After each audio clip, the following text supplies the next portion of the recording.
Bonjour, bonsoir à tous, c'est Antoine alias Anubis pour une nouvelle vidéo Mercato numéro 4. On y va, c'est parti. Alors, la première news est un peu triste, hein, c'est la blessure de Wilker Farinez, rupture des ligaments croisés antérieurs du genou, lourde chute lors de son stage en Espagne, si je dis pas de bêtises, pour le match amical face à l'Arabie Saoudite. C'est un coup dur, mais avec les infos que j'ai eues, c'est un dossier compliqué en fait, Farinez. Et cette blessure en fait relève un peu le dossier. C'est-à-dire que il y avait des rumeurs sur, j'ai vu des 2 ou 3 tweets sur 2 ou 3 tweets sur Twitter, bah oui c'est logique, qui parlaient que Wilker Farinez avait vu la direction et on lui avait signifié que il serait pas numéro 1.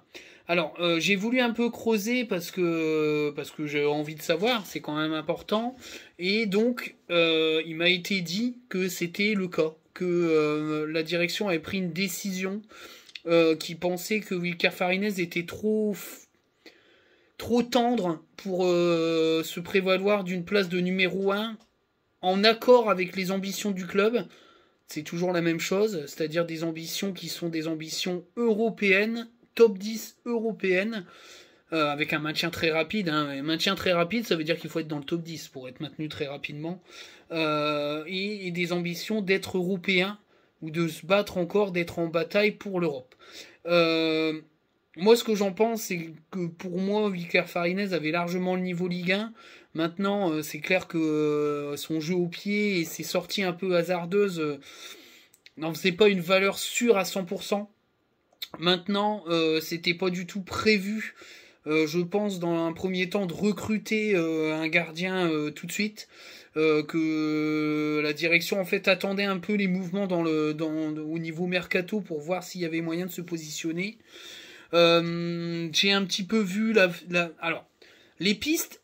En fait, les pistes, il y a des noms.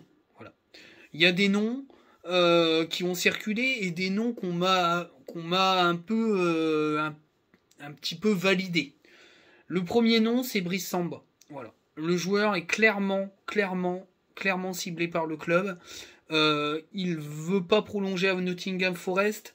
Il est très intéressé par un retour en France. C'est un grand gardien qui nous a souvent fait des misères quand il était à Caen. Une forteresse, un gardien très fort sur sa ligne, très talentueux, qui est parti faire une pige en Angleterre, plus si affinité, mais dont un retour en France ne serait pas de refus.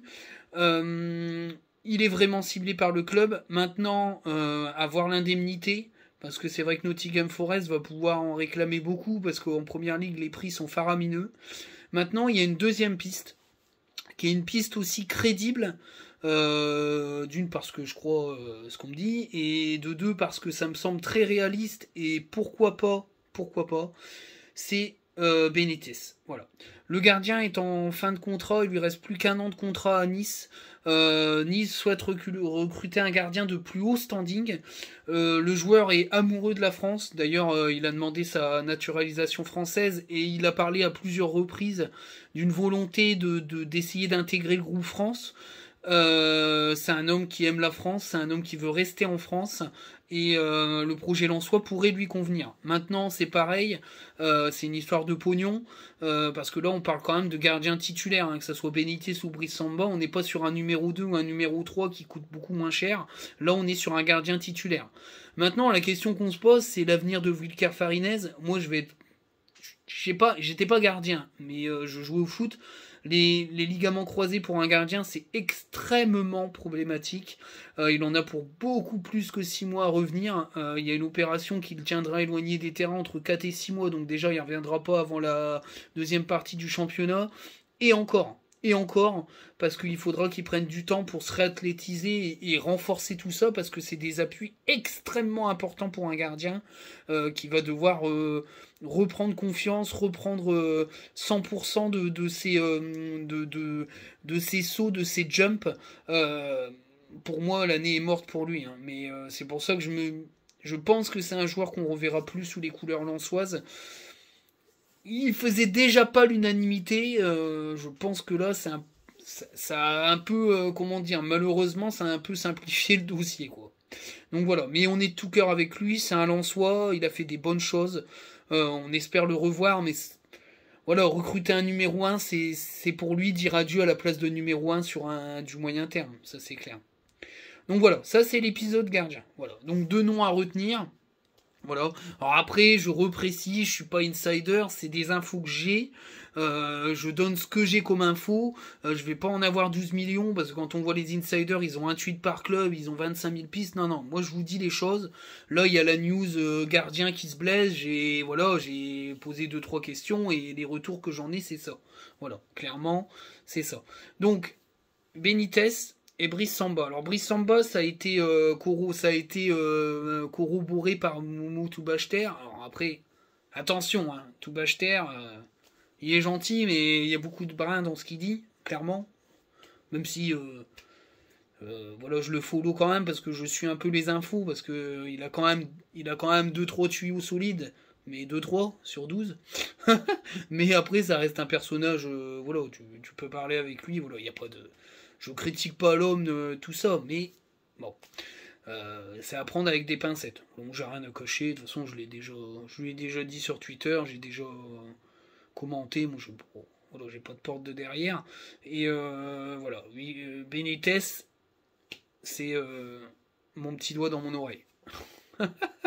Donc voilà, donc le dossier gardien. Alors, dans les news, on parle beaucoup de Seko Fofana et aussi de Doucouré. Pour moi, la version la plus crédible, c'est que Doucouré parte. Parce que les offres sont de plus en plus hautes. Le club va avoir beaucoup, beaucoup, beaucoup de mal à conserver son milieu de terrain. Clairement, ça va être compliqué. Je pense qu'il va falloir aussi recruter au milieu de terrain pour remplacer Doucouré. Moi, je vois bien et Doucouré et Fofana partir, même si Fofana, tu as mis un truc Insta avec un maillot. Moi, je pense que si le PSG vient le chercher pour 25-30 millions, il partira au PSG. Ça me semble logique pour lui. Je pense que c'est la Ligue des Champions, un club en France. Il est bien en France.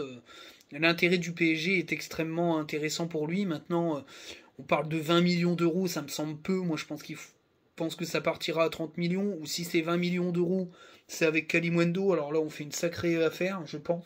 Parce qu'au moins, on n'aurait pas à chercher un attaquant pour compléter Buxa. Maintenant, si tout ça ne se fait pas, la piste attaquant, elle est toujours d'actualité. Alors, j'ai fait un erratum sur ma vidéo parce que les infos étaient pas... Elles étaient comme ça. Mais du coup, on m'a reprécisé parce que j'avais un doute et puis on m'a un petit peu dit ça aussi par rapport à des recherches au niveau, profil. En fait, la piste, c'est Klimovic qui joue à Stuttgart. C'est un très jeune milieu de terrain argentino-allemand. Milieu de terrain offensif, capable de jouer sur toute la ligne offensive du milieu de terrain. Il est assez doué. Il souhaite quitter le club parce qu'il a envie d'une aventure un peu plus costaud dans les matchs. Il a fait que 5 ou 6 matchs, je crois. Je regarde un peu les stats. Je voulais faire une blague, mais je peux la faire. Si c'est un argentino-allemand, à mon avis, son grand-père, il a pas dû faire des trucs très clean en 1940, à mon avis. Parce que c'est les Allemands qui se barrent en Argentine, hein, souvent. Bon, c'est pas fameux, quoi. Ils ont plutôt fui qu'autre chose, hein. Bon, ou alors, je dis des conneries et il est pas né en Argentine. Mais il y a pas mal, de double nationalité allemande en Argentine parce que, bon, pour préciser un peu ma blague, il y a beaucoup eu d'anciens nazis qui ont quitté l'Allemagne pour se sauver en Argentine, où ils n'ont pas pu être extradés, ou qui ont eu des propositions de l'État américain pour les faire partir en Argentine en échange d'informations et aussi de tout ce qui est brevet technologique allemand. Voilà, pour la petite histoire, donc c'est pour ça que je dis ça, mais bon, peu importe, on s'éloigne du sujet. Mais voilà, ce joueur, il est ciblé par le Racing Club de Lens, jeune joueur, prometteur, milieu de terrain offensif, parce que le milieu de terrain offensif, le poste du 3-4-1 un, c'est ce poste-là, le 1, je l'entoure. 2 est primordial à Lens parce que Pereira da Costa flambe tout, mais Gaël Kakuta, c'est pas l'avenir du club. Il pensait peut-être qu'il ferait 2 ou 3 saisons au niveau, mais là cette année il a fait une mauvaise saison.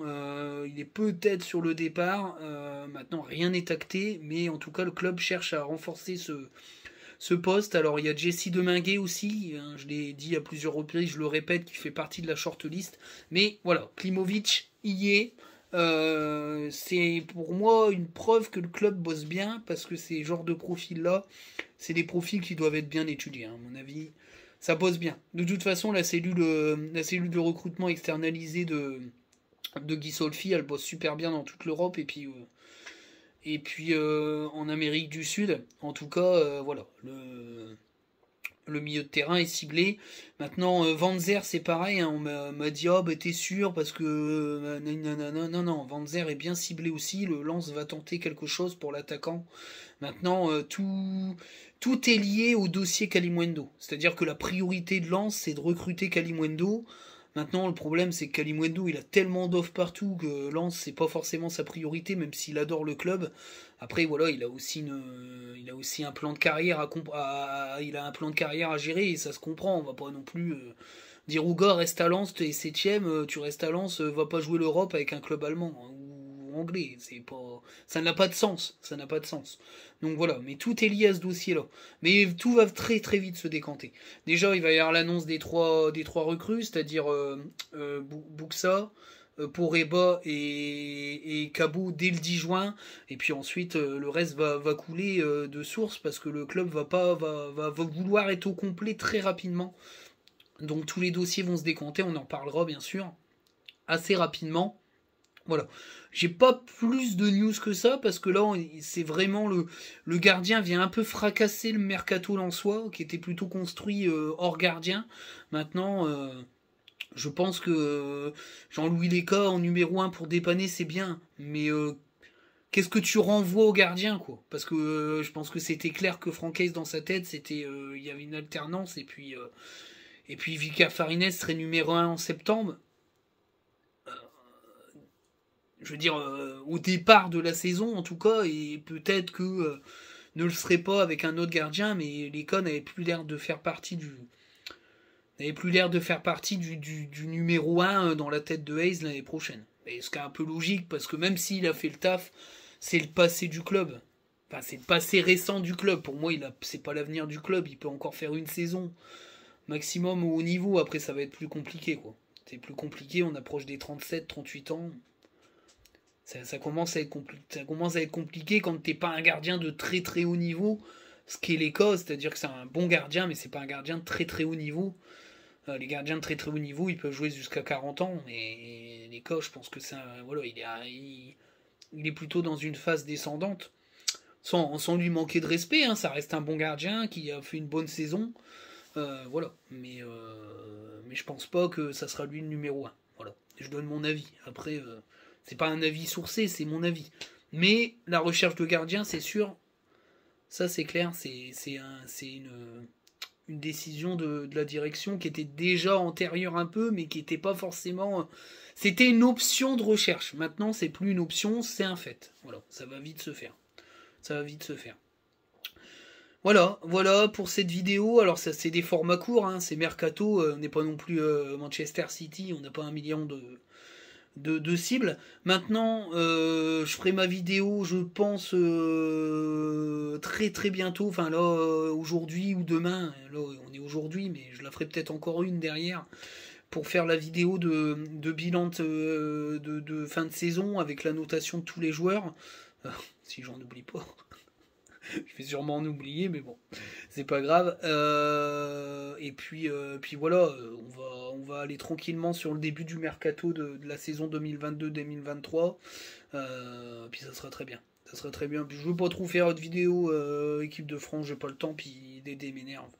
Voilà. Alors petit aparté, Jonathan Klaus il commet le penalty, mais alors s'il est sanctionné pour ça au niveau sélection, bah tiens regarde, va te faire enculer, parce que mine de rien, si l'autre, si Pavard met pas les 2 fois l'attaquant en jeu, il n'y a jamais péno, il y a hors-jeu, D'accord, il se replace jamais. Après, l'attaquant joue bien le coup et joue close. En l'espace de 3 minutes, il a fait 2 centres dangereux, ce que n'a jamais fait Pavard. Et Diaby avait un rôle différent au même poste, c'est-à-dire qu'il était plus dans la projection plutôt que dans le centre. Donc je trouve que Jouclos a apporté. Maintenant, on verra bien. J'espère qu'il va jouer contre l'Autriche. Faudrait qu'il fasse tourner. Parce que faire jouer 3 minutes, tu peux pas juger le gars sur 3 minutes avec un péno. Faut le faire jouer, quoi. Va falloir qu'il soit titulaire ou qu'il joue. Faut qu'il soit titulaire dans un 3-4-1-2 avec Benzema, Griezmann et Mbappé. On va voir ce que ça vaut. Et puis voilà. Mais là, s'il joue 4x3, 12 minutes sur le rassemblement, ça sert à rien de l'avoir pris. Autant pas le prendre et puis prendre du bois, quoi. Bah, clairement, c'est mon avis. Maintenant, je pense qu'il aura du temps de jeu contre l'Autriche. Voilà. Bah écoutez, je vous dis à très bientôt. J'espère que la vidéo va vous plaire. La deuxième arrivera dans la foulée, soit aujourd'hui, soit demain. Vidéo bilan de fin de saison. C'était la vidéo Mercato numéro 4. Ciao! Et merci pour tout, merci pour les soutiens, merci à OxoFoot de parler de la chaîne. Je vois que le nombre d'abonnés monte, que les gens sont contents, ça parle de plus en plus sur Twitter, ça fait super plaisir. Alors j'espère que c'est pas juste pour les vidéos Mercato, j'ai quand même des super retours sur mes vidéos d'après-match. Donc voilà, après les vidéos Mercato, c'est parce que je peux avoir des petites infos, donc j'en partage. Après j'en fais pas mon bise, une fois que le Mercato est fini, on n'en parle plus, et puis c'est tout. Et puis après, il y aura peut-être pas des vidéos, la vidéo numéro 5, elle sera peut-être dans 2 ou 3 semaines. Je vais pas faire des vidéos tous les 5 minutes, à part si le Mercato en soi explose et devient super chaud. Donc voilà. Mais en tout cas, je prends super plaisir à faire les vidéos, j'ai de super retours. Je vous dis à ciao, salut à tout le monde!